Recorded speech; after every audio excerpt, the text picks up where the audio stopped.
चलता रहूँगा पथ पर, चलता रहूँगा पथ पर, चलने में माहिर बन जाऊँगा। या तो मंजिल मिलेगी या अच्छा मुसाफिर बन जाऊँगा। दोस्तों, चलता रहूँगा पथ पर, चलने में माहिर बन जाऊँगा।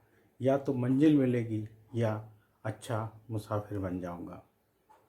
परिंदों को मिलेगी एक दिन, परिंदों को मंजिल मिलेगी एक दिन। ये फैले हुए उनके पर बोलते हैं, ये फैले हुए उनके पर बोलते हैं। और बड़े लोग रहते हैं खामोश अक्सर, और जो लोग रहते हैं खामोश अक्सर, जमाने में जिनके हुनर बोलते हैं। नमस्कार दोस्तों, आप सबका स्वागत है गवर्नमेंट जॉब अनंत आकाश यूट्यूब चैनल पर। आज हम लाए हैं आपके लिए कुछ महत्वपूर्ण दो सबसे बड़ी वैकेंसियां कर्मचारी चयन आयोग और भारतीय स्टेट बैंक द्वारा बम्पर वैकेंसियां निकाली गई हैं, उनके विषय में आज हम आपको बताएंगे। तो बहुत दिनों बाद इतनी अधिक संख्या में ये वैकेंसियां निकली है, तो इसके लिए आप कृपया अच्छे से तैयारी करें और फार्म वगैरह जल्दी आवेदन करें। आगे बढ़ने से पहले यदि आपने हमारे यूट्यूब चैनल को अभी तक सब्सक्राइब नहीं किया है तो सब्सक्राइब ज़रूर कर लें और बेल आइकन को ज़रूर दबाएं, ताकि आप सभी को अगले सभी वीडियो सबसे पहले प्राप्त हो सके। अब हम चर्चा करेंगे भारतीय स्टेट बैंक और कर्मचारी चयन आयोग द्वारा जो वैकेंसियाँ निकाली गई हैं उसके बारे में आपको जानकारी देते हैं।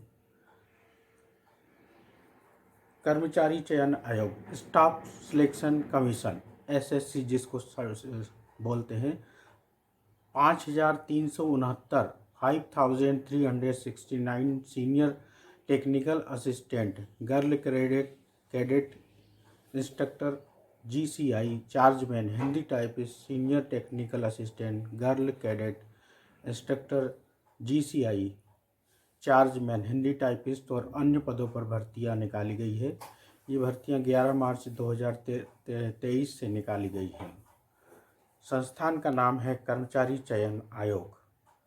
अब इसमें अंतिम दिनांक है दोस्तों 27 मार्च 2023। इसकी वेबसाइट है https://ssc.nic.in पर अपन आवेदन कर सकते हैं। विज्ञापन संख्या है फेस-11/2023 सिलेक्शन पोस्ट का विवरण मैं आपको बता देता हूँ। पद का नाम है senior technical assistant, girl cadet instructor, chargeman, Hindi typist और अन्य। पद की संख्या बहुत ज़्यादा है, 5369 और वेतनमान है लेवल 1 से लेवल 7 तक का। और योग्यता है 10वीं 12वीं और स्नातक degree, only 10th 12th and graduation. आयु सीमा जो रखी गई है 18 वर्ष से 30 वर्ष रखी गई है और इसका कार्यस्थल ऑल इंडिया का रहेगा। आवेदन शुल्क के बारे में हम लोग जान लेते हैं। SC ST PWD भूतपूर्व सैनिक और महिला उम्मीदवार को इसमें पूर्णतः छूट दी गई है। कोई भी फीस आपकी दोस्तों नहीं लगना है। अन्य सभी उम्मीदवार को सिर्फ 100 रुपये में आवेदन करना है। आवेदन इच्छुक उम्मीदवार SSC की वेबसाइट के माध्यम से दिनांक 6 मार्च 2023 से 27 मार्च 2023 तक ऑनलाइन आवेदन कर सकते हैं। चयन प्रक्रिया के बारे में हम बता देते हैं। चयन पेपर कंप्यूटर आधारित परीक्षा होगी। उसमें जो उम्मीदवार का सिलेक्शन होगा, जो योग्य पाए जाएंगे, उनको पेपर सेकंड के लिए आमंत्रित किया जाएगा। महत्वपूर्ण तिथियां एक बार और आप जान लीजिए। आवेदन की तिथियां हैं 6 मार्च 2023 से 27 मार्च 2023। अब दूसरी एक और वैकेंसी के बारे में हम बात करते हैं। भारत के सबसे बड़े बैंक भारतीय स्टेट बैंक द्वारा बम्पर पदों पर भर्तियां निकाली गई है। 868 बिजनेस करस्पॉन्डेंट फैसिलिटेटर, इन पदों के लिए भर्ती निकाली गई है। 10 मार्च 2023 से यह भर्ती प्रारंभ हो गई है। संस्थान का नाम है SBI भारतीय स्टेट बैंक। पद का नाम है बिजनेस करस्पॉन्डेंट फैसिलिटेटर फैसिलिटेटर। अंतिम दिनांक है 31 मार्च 2023। भारतीय स्टेट बैंक की वेबसाइट पर जाकर यह आवेदन हम लोग कर सकते हैं। विज्ञापन संख्या के बारे में बता देते हैं। CRPD RS/2022/2023/35 पद का विवरण। पद का नाम बिजनेस कॉरेस्पॉन्डेंट फैसिलिटेटर। पद की संख्या 868 है।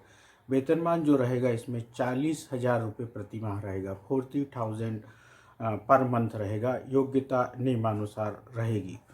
आयु सीमा है 65 वर्ष तक रहेगी। कार्यस्थल अखिल भारतीय स्तर पर होगा। आवेदन शुल्क स्टेट बैंक के नियमानुसार रहेगा। आवेदन कैसे करें? इच्छुक और योग्य उम्मीदवार SBI की आधिकारिक वेबसाइट sbi.co.in पर 10 मार्च 2023 से 31 मार्च 2023 तक ऑनलाइन आवेदन कर सकते हैं। चयन प्रक्रिया मेरिट के आधार पर होगी और फिर उसके बाद साक्षात्कार के लिए आमंत्रित किया जाएगा। महत्वपूर्ण तिथियों के बारे में एक बार और जान लेते हैं। ऑनलाइन आवेदन करने की प्रारंभ तिथि है 10 मार्च 2023 और आवेदन करने की अंतिम तिथि है 31 मार्च 2023। कौन कहता है कि आसमान में सुराख नहीं हो सकता? कौन कहता है कि आसमान में सुराख नहीं हो सकता? एक पत्थर तो तबीयत से उछालो यादो। तो दोस्तों, हमें इतनी बड़ी एक साथ दो वैकेंसियाँ भर्ती के लिए मिली हुई हैं, तो इसके लिए आप लोग सब अच्छे से अच्छे तैयारी करें। हम लोगों की शुभकामनाएं आपके साथ हैं। जीवन में सफलता के मुख्य 5 सूत्र रहते हैं, जिसे हम फॉलो करें तो हम जीवन में एक अच्छी स्थिति पर पहुंच सकते हैं। हमें इन 5 सूत्रों का फॉलो करना चाहिए। सूत्र नंबर 1 है आई एम द बेस्ट। मैं सर्वश्रेष्ठ हूँ। हमें अपने आप को कभी भी कमज़ोर नहीं समझना चाहिए। हमें आपको हमेशा सर्वश्रेष्ठ समझेंगे तभी हम किसी भी काम के योग्य हो सकते हैं। दूसरा है आई कैन डू इट। मैं सब कुछ कर सकता हूँ। कोई भी काम असंभव नहीं है जो हम नहीं कर सकते हैं। जीरो से लेकर हीरो तक आदमी ही पहुँचे हैं। मानव चंद्रमा पर पहुँच गया है, माउंट एवरेस्ट तक पहुँच गया है, तो कोई भी कार्य असंभव नहीं है जिसे आप नहीं कर सकते। तीसरा सूत्र है God is always with me. भगवान हमेशा मेरे साथ है। आप कहीं भी रहे, कहीं भी स्थान पर रहे, 24 घंटे ईश्वर आपके साथ है। यह आपको हमेशा महसूस होता रहेगा। चौथा पॉइंट है आई एम ए विनर। मैं विजेता हूँ। हमें अपने आप को कभी भी लूज़र नहीं मानना है। हमें कोई भी प्रतियोगिता हो, टेस्ट हो, हमें अपने आप को विजेता की तरह मानकर उसी हिसाब से अपनी सर्वश्रेष्ठ प्रदर्शन करना चाहिए, जिससे हम हमेशा विजेता बने रहें। Today is my new day. आज का दिन मेरा नया दिन है। कोई भी दिन, संत कबीरदास जी ने एक दोहा कहा था, काल करे सो आज कर, आज करे सो अब, पल में परलय होएगी बहुरी करेगा कब। तो 500 वर्षों पूर्व कबीरदास जी ने ये बात कही थी, जो हमेशा चिरस्थायी बन गई है। कोई भी काम को हमें आज कल परसों के लिए लटकाना नहीं चाहिए। जो भी काम आया है उसे आज की बजाय अभी से प्रारंभ कर दें तो हम उसे अच्छी तरह से कर सकेंगे और जीवन में हम आगे बढ़ सकेंगे। आज हम 2 व्यक्तियों के बारे में आपको बताएंगे जिन्होंने अपने जीवन में जीरो से हीरो तक वो पहुँचे हैं। एक समय उनके बारे में कहा जाता था कि वो कब किसी भी काम के योग्य नहीं हैं। हम बात कर रहे हैं आज ओम पुरी जी की। फिल्म अभिनेता ओम पुरी जी, जिनका चेहरा काफ़ी लोगों को अच्छा नहीं लगता था, मतलब सुंदर नहीं मानते थे और सफल होने के लिए एक हीरो को सुंदर चेहरा होना चाहिए, ऐसे फिल्म इंडस्ट्री में कहा जाता था। लेकिन ओम पुरी ने इस बात को बिल्कुल उलट करके रख दिया है। तो ओम पुरी के बारे में हम जानकारी आज बता रहे हैं आपको। ओम पुरी का जन्म 18 अक्टूबर 1950 को अम्बाला के एक गरीब परिवार में हुआ था। तब उनके पिता 2 वक्त की रोटी जुटा पाने में असमर्थ थे। फिर नन्हे ओम को उनके मामा अपने साथ सनौर ले गए और देखभाल करने लगे। उन दिनों ओम में अवलोकन करने की गजब की क्षमता थी। वे अपने खाली समय में बाजार और रेलवे स्टेशन जैसी जगहों पर घूमते रहते थे और कोने में खड़े होकर लोगों को देखते रहते थे। फिर घर आकर अपने मामा को उन लोगों की नकल करके दिखाते थे। मामा भी उनकी इस खूबी का खूब आनंद उठाते थे। एक बार कुछ रिश्तेदार घर आए तो मामा ने उन्हें खुश करने के लिए ओम को वही नकल करके दिखाने को कहा, तो उन्हें तुरंत करके दिखा गया। रिश्तेदार काफ़ी प्रभावित हुए, बोले तुम बड़े होकर बहुत बड़े एक्टर बनोगे क्योंकि तुम्हारे अंदर प्रतिभा है। दिल्ली के नेशनल स्कूल ऑफ ड्रामा से एक्टिंग का कोर्स करके ओम पुरी जब 1976 में बम्बई आए, तब वे सबसे पहले सांतरकुज स्थित घर में गए, जहां नसीरुद्दीन शाह पेइंग गेस्ट के रूप में रहते थे। उस जगह को मार्टिन विला कहा जाता था और वह सेक्रेड हार्ट चर्च के पीछे थी। मुंबई में पहला काम उन्हें गोविंद निहलानी ने दिया। वह एक एड फिल्म थी जिसमें ओम ने फैक्ट्री कर्मचारी की भूमिका निभाई थी। तब उन्हें मेहनतरानी के रूप में सिर्फ 800 रुपये मिले थे। फिर 1977 में उन्होंने गोधुली फिल्म में काम किया, जिसका निर्देशन गिरीश कर्नाड जी ने किया था, परंतु उस फिल्म से ओम पुरी लोकप्रिय नहीं हो पाए। तब वे रोशन तनेजा के पास गए और उन्हें एक्टिंग स्कूल में शिक्षक बन गए। वहाँ उन्होंने अनिल कपूर, गुलशन ग्रोवर, मजहर खान, सुरेंद्र पाल, मदन जैन जैसे लोगों को एक्टिंग के गुर सिखाए। तब ओम कहते थे कि मैंने कभी नहीं सोचा कि मैं हीरो क्यों नहीं बना, बल्कि यह सोचा कि मैं ओम पुरी क्यों नहीं बना और मुझे ओम पुरी बनने के लिए क्या करना होगा।